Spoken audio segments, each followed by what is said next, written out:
welcome. Thank you for being here with us today. Welcome to another live on Thursdays, talking about the various different components of the MBA application journey.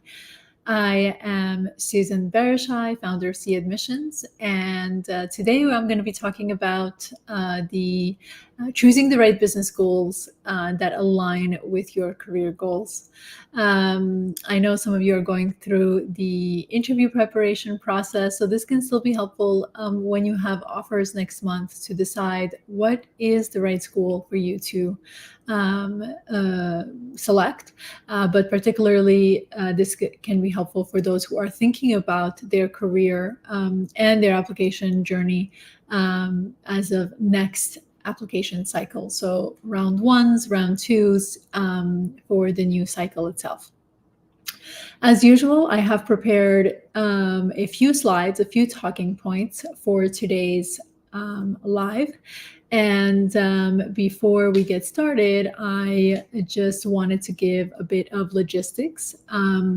So we are being live streamed on a variety of different platforms. So wherever you're joining from, welcome. This session, typically the first part of the live is focused on the presentation, and then we're going to go into live Q&A. So if you have a question or questions multiple about your business school selection process, I invite you to write your question in whatever platform, and we will answer them live. We've also received questions through our registration form. So if nothing shows up live, we will be answering those particular questions.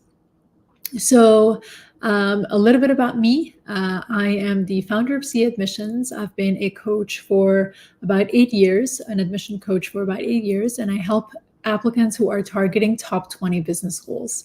My main goal, my main approach is to guide applicants through the process by first understanding their story. What values do they bring, and help them craft that narrative in a way that it's in alignment with their genuine self, but also takes into account what business schools are looking for. I have a 94% placement rate, which means 94% of my clients gain admission to at least one of their target institutions. So if you are interested in talking about how I can support you on this journey, I invite you to reach out for a free consultation. Until March 1st, we are offering $800 off a 3-school package. So if that's something that is of interest to you, I invite you to reach out on our website, siaadmissions.com, and you can you can book a consultation with me. It's free of charge. We spend 30 minutes talking about your profile and ways that we can support you. So with that, I have essentially what we're going to cover today is talking about how do you select your business school in alignment with your career goals, and then we're going to have the Q&A, as I mentioned earlier. If you like this content, if you'd like to see more of this content, give this video a thumbs up. Subscribe to our channel to be notified for our future events. We do have a YouTube if you are joining from other platforms. So if you search C Admissions, you can find us on YouTube and subscribe to our channel. Excellent. So why don't we get started? One of the things that I oftentimes hear from applicants is, I am in this field and I don't know if I can move into this other field. So here are some kind of ideas, military applicants going into consulting, retail professionals going into real estate, consultants going into private equity and venture capital, real estate professionals going into nonprofit, finance applicants going into the tech world, and tech professionals going into agriculture. The opportunities are really endless to be able to pivot careers. And anyone listening, I would love for you to keep in mind as you're preparing and planning if you should do an MBA, how an MBA can support you, to think about really the values that you bring and what matters most to you as far as what you want to contribute and what you want to do. I know sometimes we are directed by, obviously, naturally, by the opportunities that are out there, the opportunities to make more for yourself, for your family, and obviously for a successful long-term career. But the MBA application process does allow you to really reflect on what do you want, that can still bring you a lot of capital, but is more in alignment with what values you have. And I would encourage everyone that's going through this process to think about, what are your values, what do you care about, and how do you want to make an impact in the world? And then you can decide from there what next steps look like for you. So with knowing that there is really an unlimited opportunities post-MBA, how should you look at business schools, and how should you select the business schools?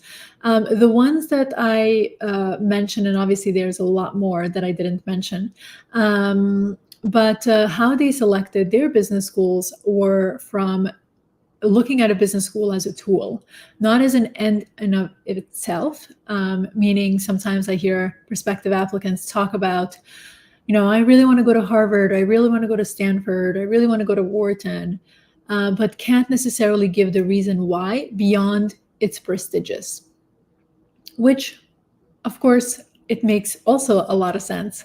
However, Harvard, Stanford, Wharton are part of the Holy Trinity and very difficult to get in.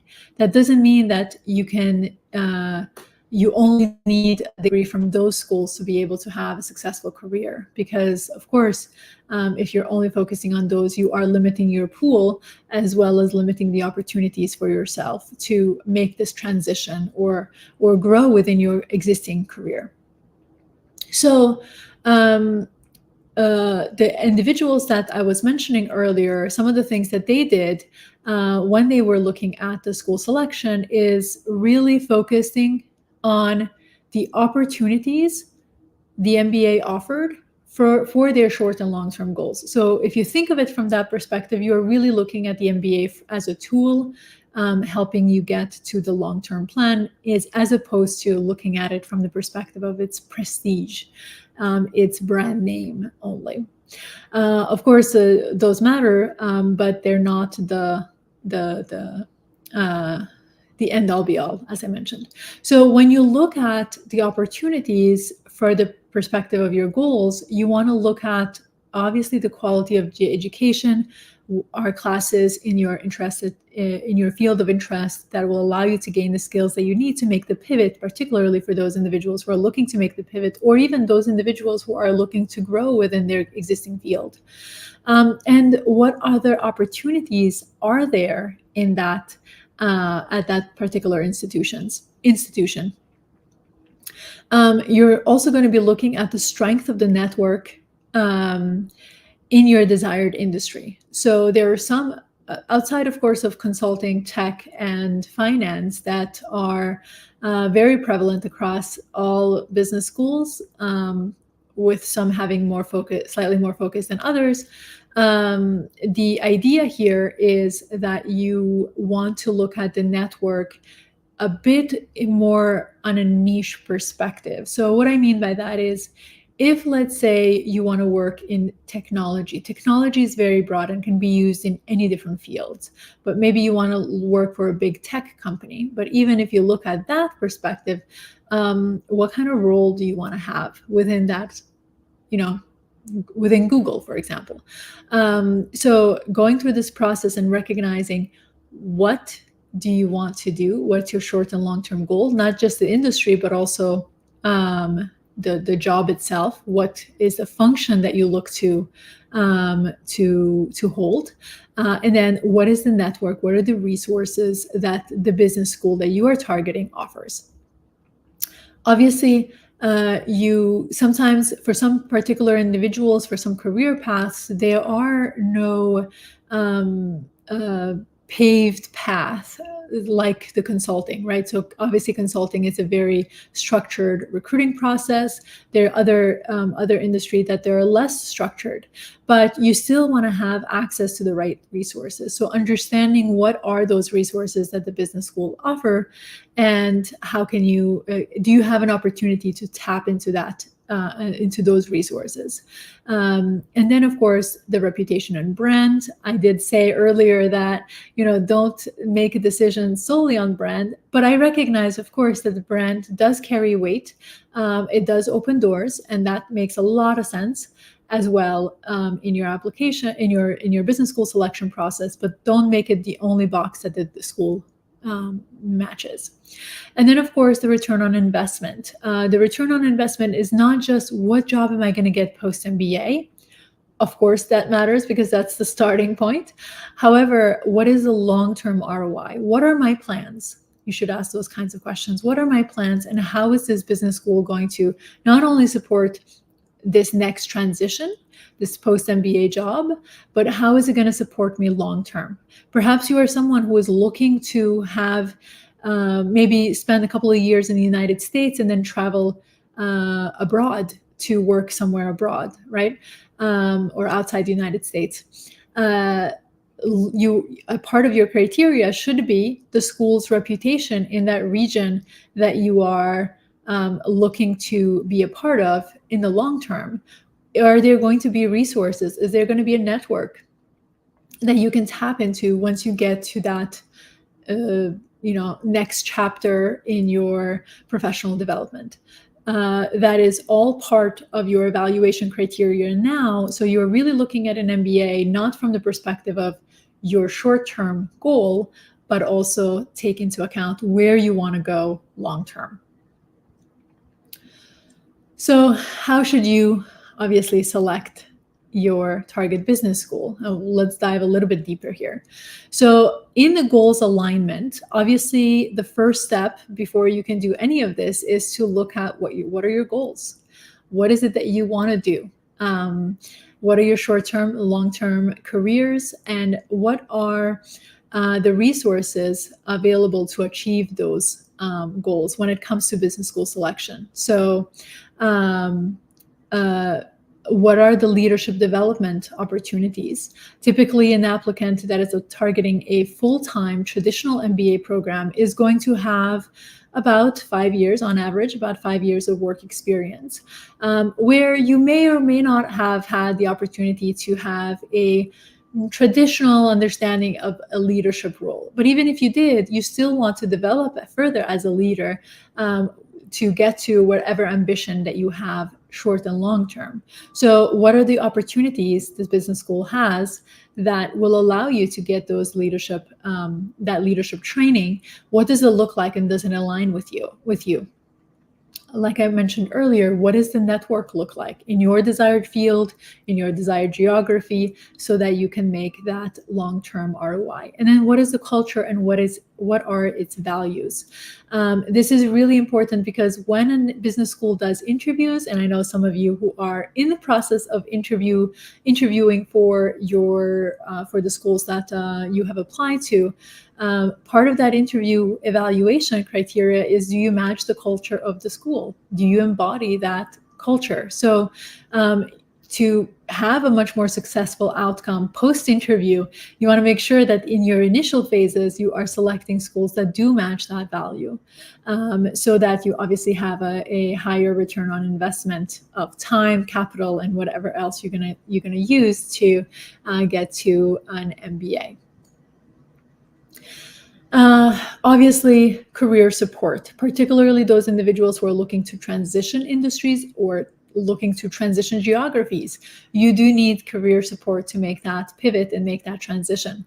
So what are the executive coaching opportunities the business school that you are targeting offers for you to be able to make that pivot and get the right training, the right mindset to think about this next chapter in your career, so that you can take action to get that job that you want post MBA.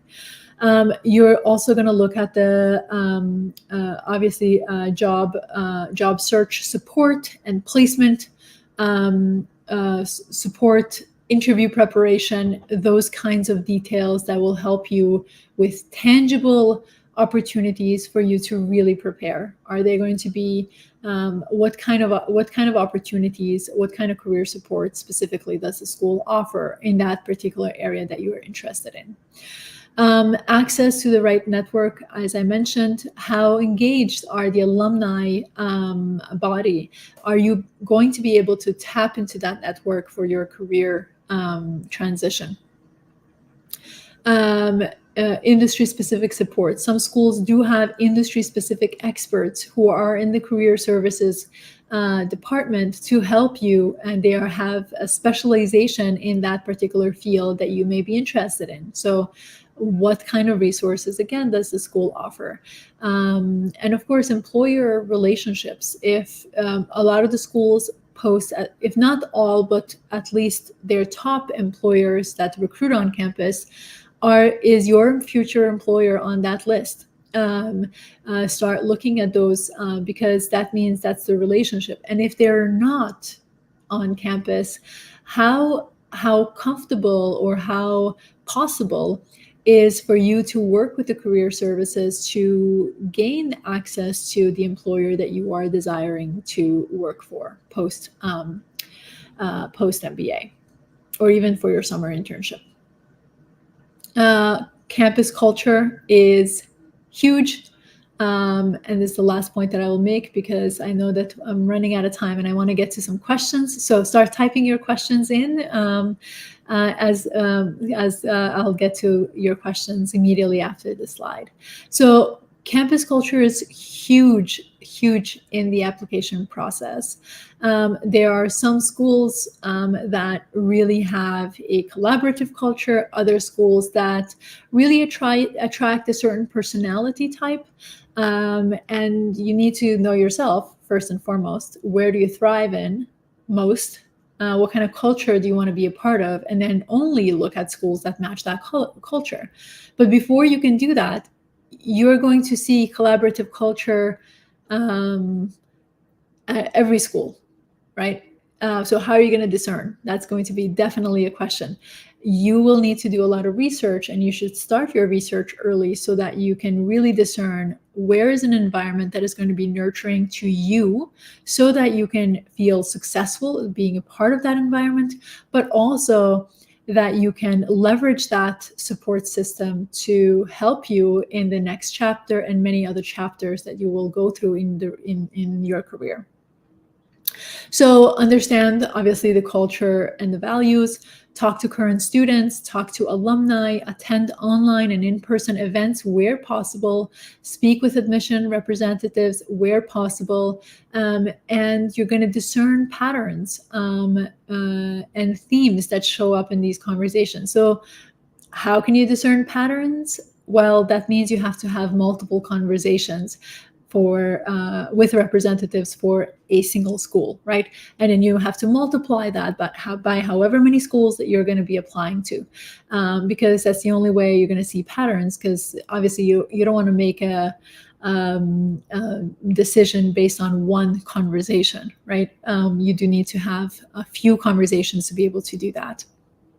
And then before you make your final selection, you're going to be comparing and looking at the different programs and where is the most alignments. Some people like to, rank them and give them weight each one of the categories.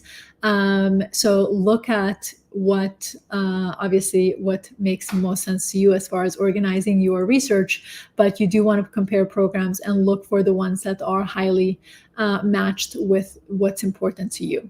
And at the end, sometimes you just can't make a decision and you can't apply to 10 schools because it's way too much. You just have to trust your gut and make a decision based on that, because by that point you have done a lot of research, and you're still, even if you're trusting your gut, you're still making an informed decision. So with that, we are going to move into Q&A. If you like, as I mentioned earlier, if you like content like this and you want to see more of this, please give this video a thumbs up. write comments for future events that you are interested in seeing. We definitely look at the comments, and we try to incorporate those into our planning, event planning and discussion planning. So we strongly encourage, if you would like to see something, that you share that with us. So I will stop sharing screens now and move to questions that have come in. Excellent. All right, let's go with questions that have come in through the registration. And again, if you are watching this live in whichever platform you're watching, please write your questions in the comment and we will see them here. We won't be sharing your name on screen, so do not worry about that. I'll be reading them out loud so that you can, feel confident that your name won't show up on the replay in the future. So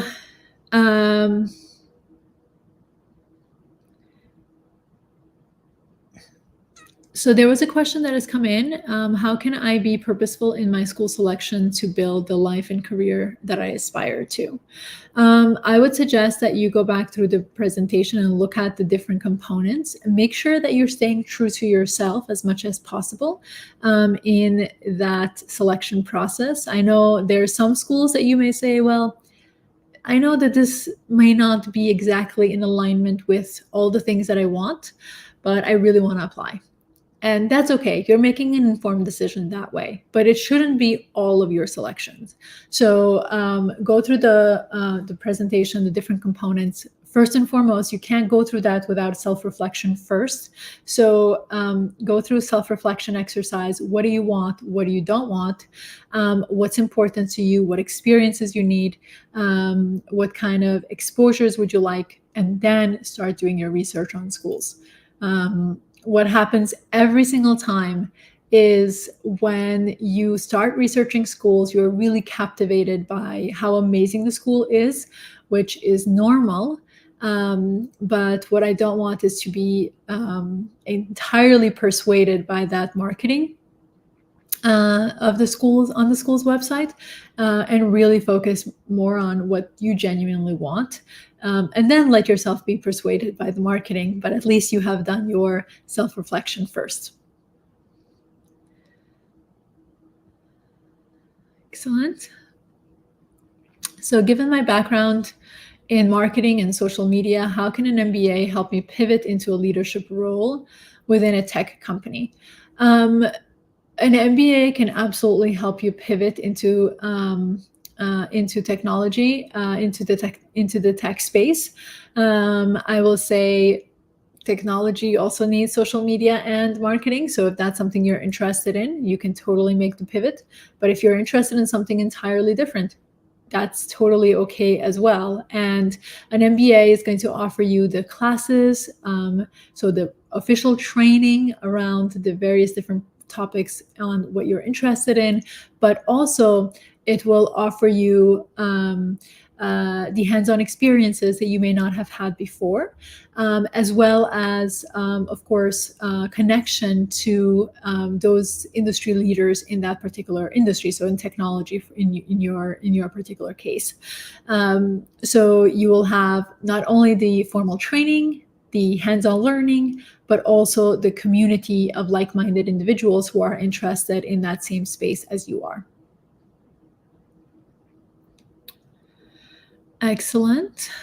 I'm interested in career in finance, but lack a traditional finance background. How can an MBA program help me bridge the gap and transition into finance roles? People do finance or transition into finance a lot of times, and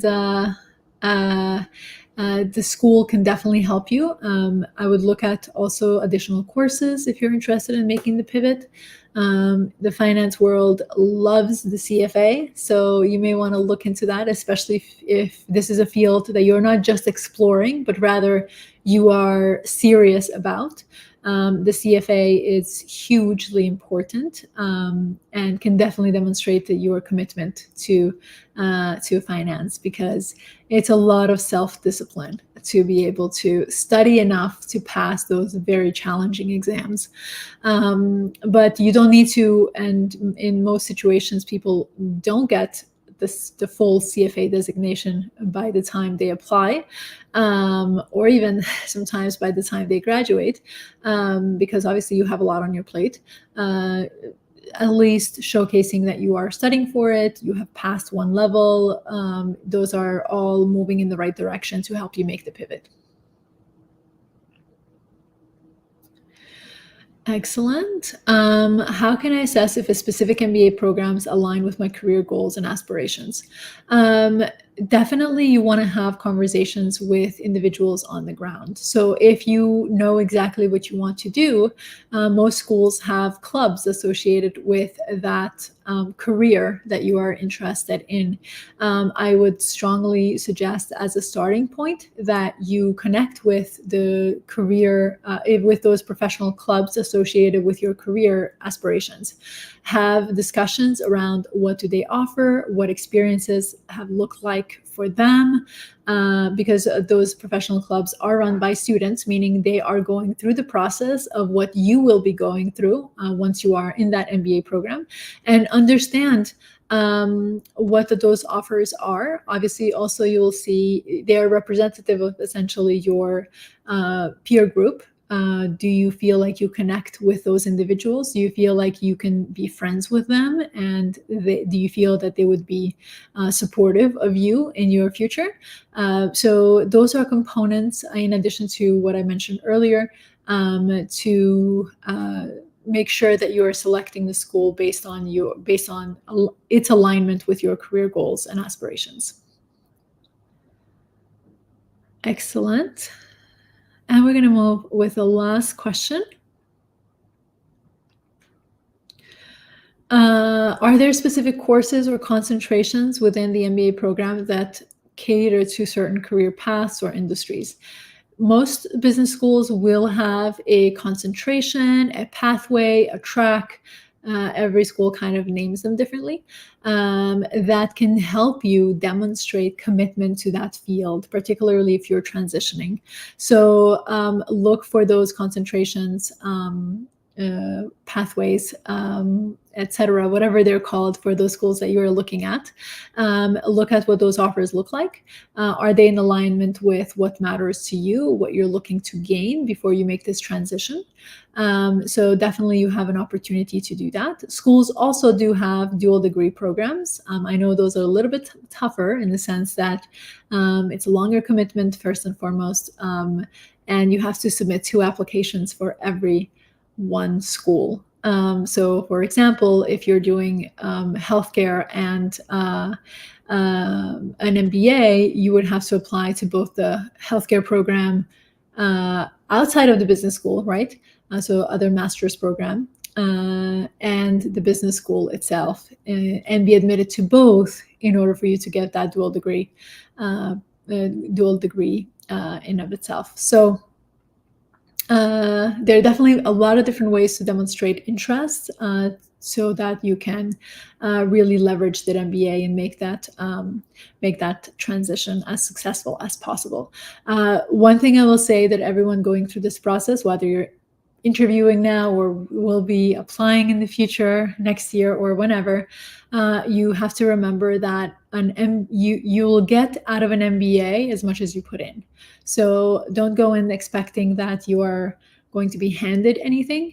I know this may seem obvious to a lot, but there's also a lot of people that sometimes expectations are not in alignment with what the reality on the ground look like. And I will say, you want to look for those opportunities and make sure that you recognize that you have to put in a lot of work to secure that internship, to make sure that that internship converts into an offer, so that you can have a lot of success. I know this is a lot of work that you have to put in, but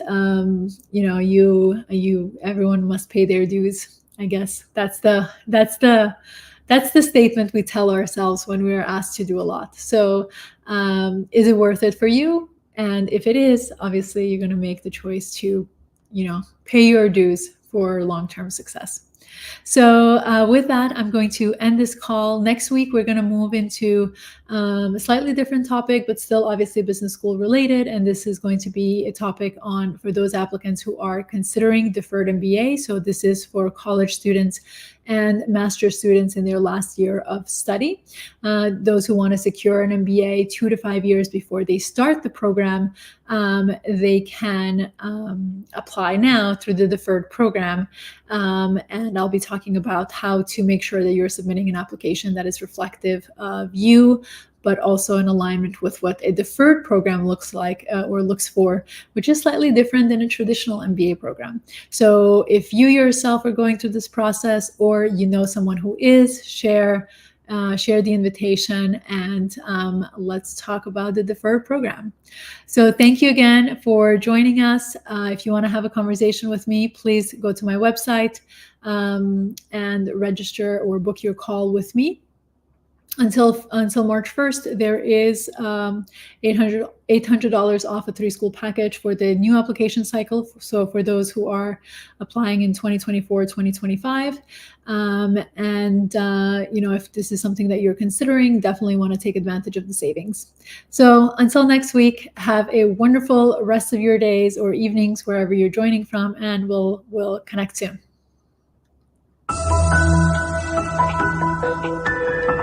Thank you.